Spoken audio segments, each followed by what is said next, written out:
Ada yang bertanya seperti ini. Oke, kita bahas di sini.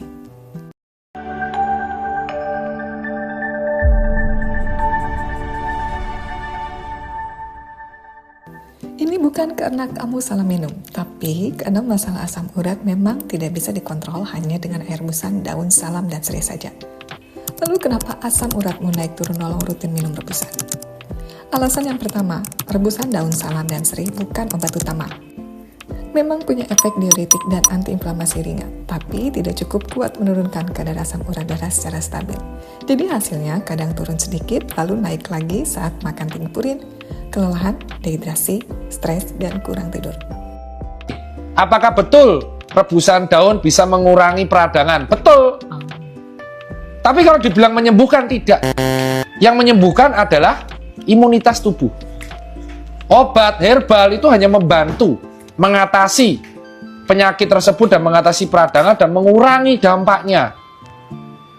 Itu alasan yang kenapa aku kalau edukasi pasien aku ada berbeda. Aku selalu mengatakan obat ini tidak bisa menyembuhkan Anda. Obat ini hanya mengurangi gejala dan dampak buruknya. Yang membuat Anda sembuh itu diri Anda, pikiran Anda, gaya hidup Anda, makanan Anda. Gitu loh. Alasan yang kedua, asam urat naik turun itu ciri khas belum terkontrol. Kalau asam urat benar-benar terkontrol, nilainya harus stabil normal, bukan fluktuatif. Nyeri jarang kambuh.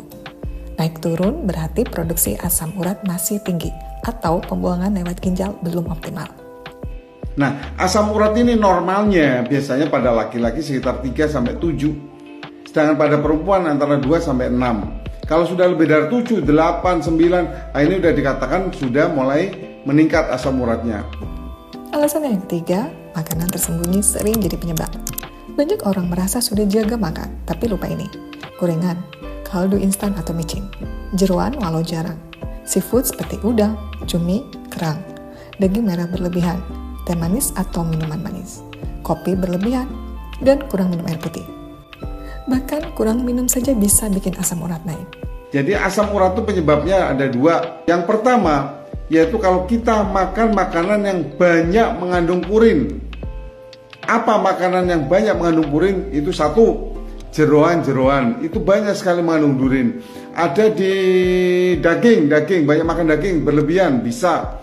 Terus di makanan ikan, laut, nah ini juga bisa. Lalu yang keempat, bisa jadi sudah butuh obat medis.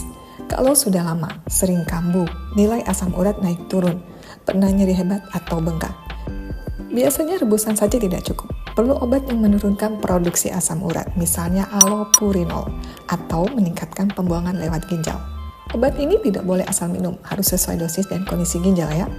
Di mana tugas allopurinol itu adalah menurunkan kadar asam urat dalam darah untuk jangka panjang. Jadi obat ini tidak punya kemampuan untuk menghilangkan rasa sakit atau bengkak saat serangan terjadi. Lalu alasan kelima, kesalahan umum yang terjadi seperti minum herbal, asam urat turun, berhenti jaga makan. Minum herbal tidak cek lab rutin. Minum saat nyeri saja, bukan kontrol jangka panjang. Jadi, yang sebaiknya kamu lakukan sekarang adalah cek asam urat darah di lab. Minum air putih cukup 2 hingga 3 liter per hari. Kurangi makanan tinggi purin dan gula. Boleh lanjut herbal sebagai pendamping, bukan pengganti obat. Konsultasi dokter untuk evaluasi obat bila perlu.